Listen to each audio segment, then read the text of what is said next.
this has the potential to be one of the greatest redistributions of wealth from rural people Yeah. to multi-trillion dollar corporations ever. Because let's say they build these data centers and in 15 years they're all shut down Hmm.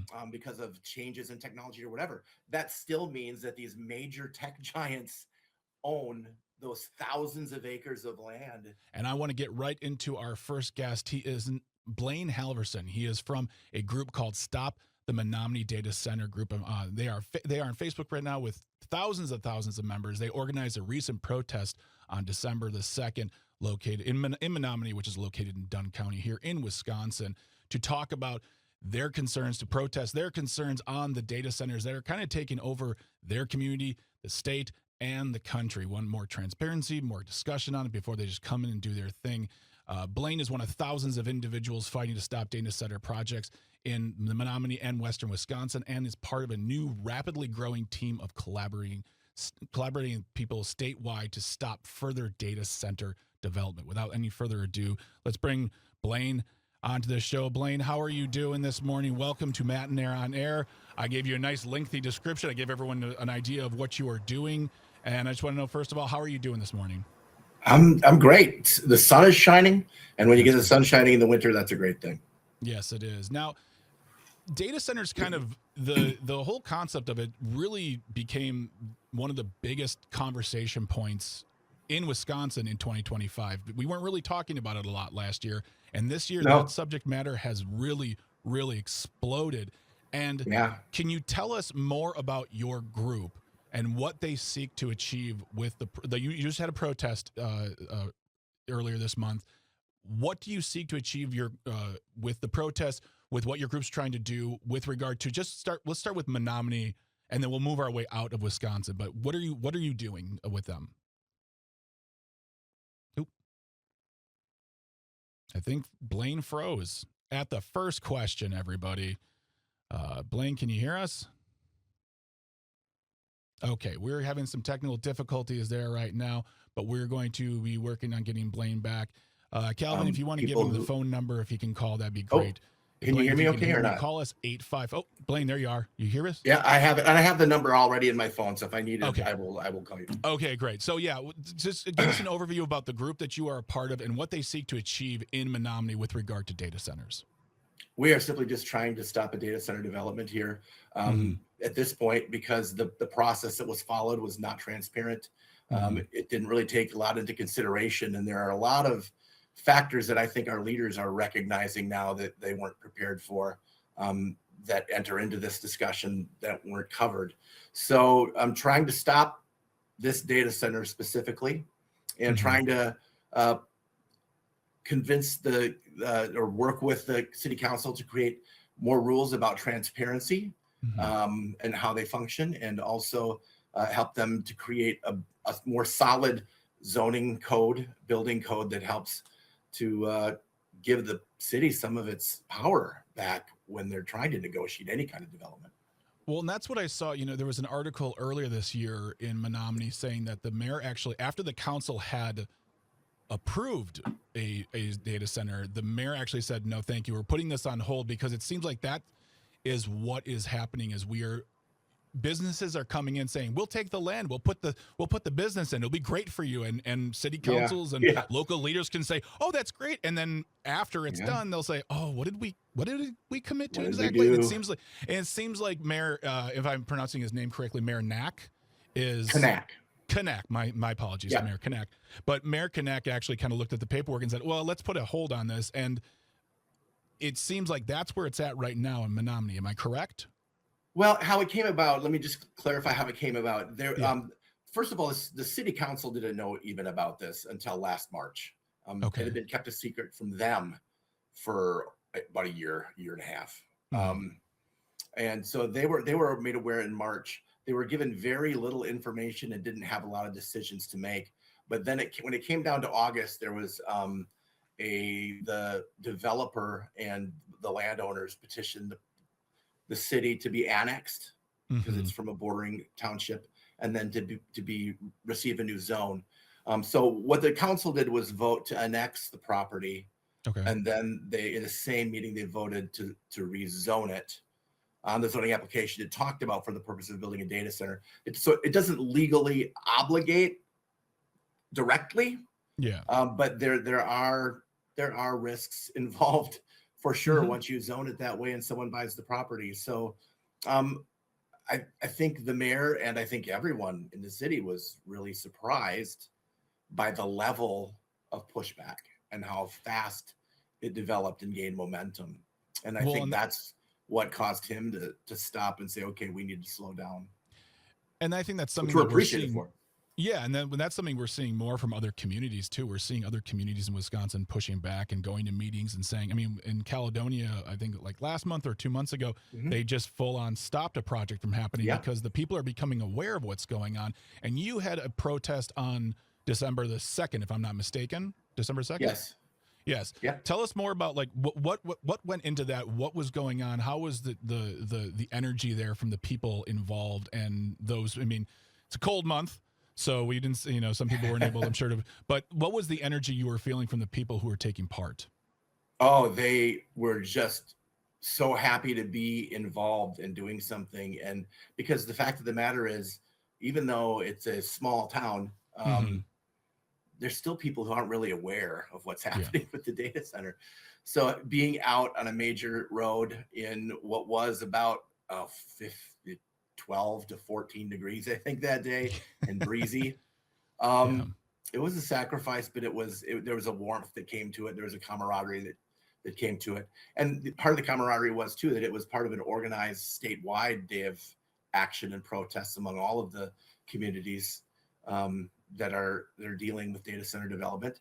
And there was a large group in Milwaukee protesting the data center lobby group that was having their meeting there. So, and that's something we've talked about a lot on the show here in the past few months as we become more and more aware of data centers and just exactly the process that they're going through to get them done and done very quickly and with help to, you know, in their perfect world, very quietly. So they're just there. And that's how it is across the country. You know, how did you connect? How are you connecting? You just said Milwaukee. How are you connecting with other groups and individuals throughout Wisconsin on what's trying to be done, as well as people kind of waking up to what's happening with these data centers, kind of, you know, in some instances popping up in communities on tons of land, and you're like, where is this? What's happening here? What's happening? Yeah. Well, as far as the connection, there was a signal chat group that was started by a couple of action organizations that started inviting people, and myself and a couple others from Menominee got into the mix there in sometime in October, I think. And at that point, I think we were like the 12th and 13th ones to join this group. And now there's 38 of us, and we actually had a statewide organizational Zoom call a few weeks ago with about 300 people registered from around the state. So that's how that's picking up steam. And the thing about it is, once everyone compares notes, you see how, I don't mean this in the traditional sense of the word, but I guess conspiratorial the whole process becomes. Yeah, understood. You know, that there's a plan, there's a playbook. They come in and they tell the city, they tell the township, they tell the village, hey, you need to keep this quiet. You're going to get a lot of pushback. We can help you with that. And then kind of move it along, you know. Well, and that's the thing too, is, I mean, one of the, you know, if you're just joining us, we were speaking to Blaine Halverson, who's an organizer for Stop the Menominee Data Center Group. And we're talking about the work they're doing in their community to stop a data center project from coming in. And that's the thing too, is they don't really lead with all of the good stuff because there isn't a lot to brag to the community for, you know, how it impacts positively on the community. And, you know, it's not a job thing because it doesn't take a lot of jobs to run a data center. It's a tremendous take on natural resources, specifically water, and as well as it can have impacts on, you know, local individuals. Their energy bills can go up as well because of that. So there's a reason why they want you to be quiet. Yeah. Well, and there's a plan, and the plan is they're targeting communities who are kind of stable, low growth or stagnant Yeah. right? Yeah. Who are struggling to find development, who are struggling to keep up with inflation with their budgets every year without raising taxes. Hmm. And you can't really raise your taxes without developing, because your whole tax levy grows based on net new construction every year. Yeah. So, and they're looking especially too for towns, for communities that have codes that are vulnerable, that Yeah. make it easier for them to come in and just kind of have their way. And the state didn't help, because the state basically, it's like, it's Christmas time, right? Holidays. Hmm. Yeah. You host a holiday at your house, Yeah. and people show up early, right? Yeah. So basically, what happened in the state of Wisconsin is this: it's like your guests showing up an hour early for Hmm. Christmas, right? Yeah. And nobody's dressed, but some idiot lets everybody in, right? And that's Yeah. kind of what happened. It's like they're here and Yeah. it's open season. Well, we're going to keep this conversation with Blaine Halverson going on the other side of the break. So we're going to keep talking about data centers. If that's affecting you right now in your community, give us a call, 855-752-4842, 855-75-CIVIC. If any questions, let us know. Please pass them along to us via the text line. But once again, we're going to be talking to Blaine Halverson on the other side of the break. Stick close. You are listening to Matt and Air on Air on the Civic Media Radio Network. And we are having a great discussion with Blaine Halverson, who is an organizer from Stop the Menominee Data Center Group. They are working to keep a data center project from happening in Menominee, which is located in Dunn County here in Wisconsin. We're seeing a lot more of these discussions happening throughout the state. And Blaine, unfortunately, I mean, however you want to look at it, data centers are here to stay. They're not going anywhere. There are thousands of them located throughout America. And companies, I mean, I was reading an article on Wired that said that 2 companies alone are committed to investing $2 trillion, trillion with a T as in T, $2 trillion in infrastructure that includes data centers. And that can seem daunting. That can seem overwhelming to the point where people can say, what am I going to do? How can I do anything? And we're seeing regular folks from communities all over this state standing up and speaking their voices and being heard by their community leaders, as you're seeing right now with regard to Menominee. What do you say to folks who say, well, what can I do? Oh, there's a lot you can do. I mean, the first thing that needs to happen is you need to make sure you're engaged in local politics. Mm-hmm. You know, national politics has been kind of dismaying for a while for a lot of people on yes, on across the entire spectrum. But local politics at this level doesn't have to be partisan. Like our group is not remotely partisan. I'm working side by side with people who would never hit the same levers as I do in November. They just wouldn't. And that's really a positive thing for the community. I think that's the thing that I always want to get across to people, is that what we want to talk about here are issues that, you know, we can go to one side of the room or the other side of the room and yell and scream and whatnot. But these are the issues that directly affect everyone in the communities.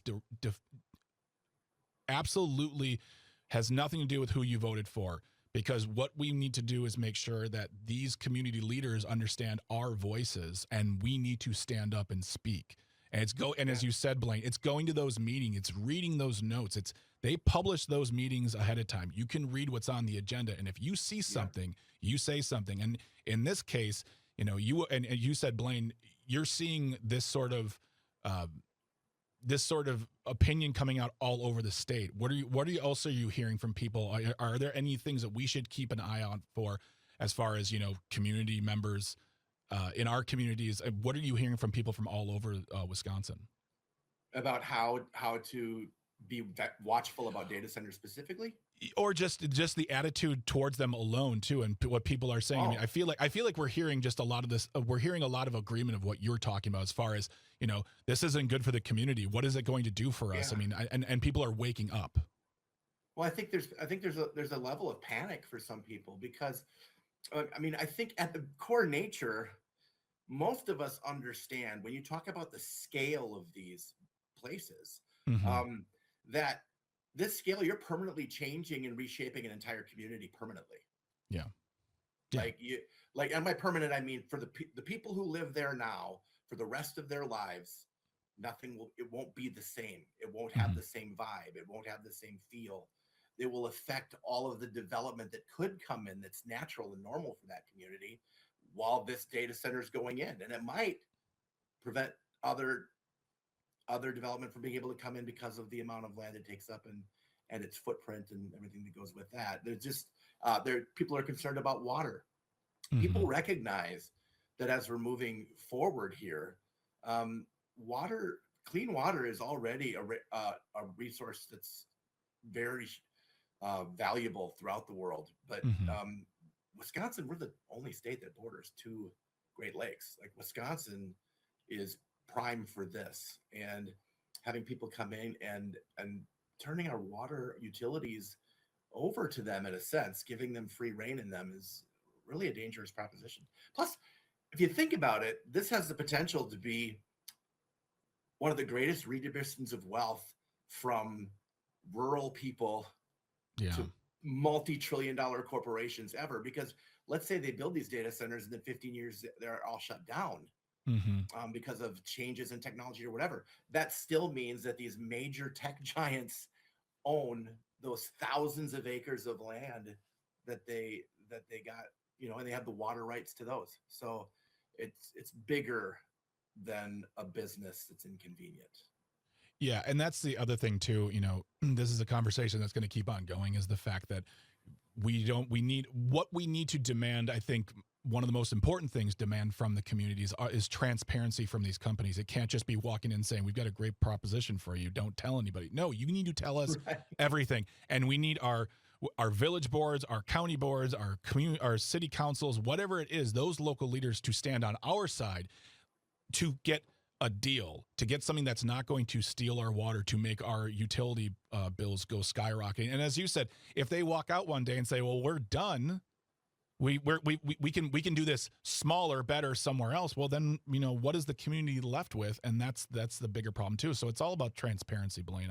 I feel like that's one of the major things you need to demand. So I mean, well, even not just transparency, but like actually giving the people a voice. Like, once this comes out, you still see these communities kind of trying to silence the people who are speaking up or tolerating them, but completely dismissing what they say. You see meetings in Port Washington. We saw them in here in Menominee. We see them all over, where you have dozens of citizens speak forcefully and with truth. And it's just like, okay, yawn. Yeah, exactly. Looking at your phone. Blaine Halverson is from the Stop the Menominee Data Center Group. We're going to put your information into our show notes today so people can check you out and keep up to date. And folks, if you're going through the same thing, let us know. But Blaine, thank you so much for your time. We appreciate you.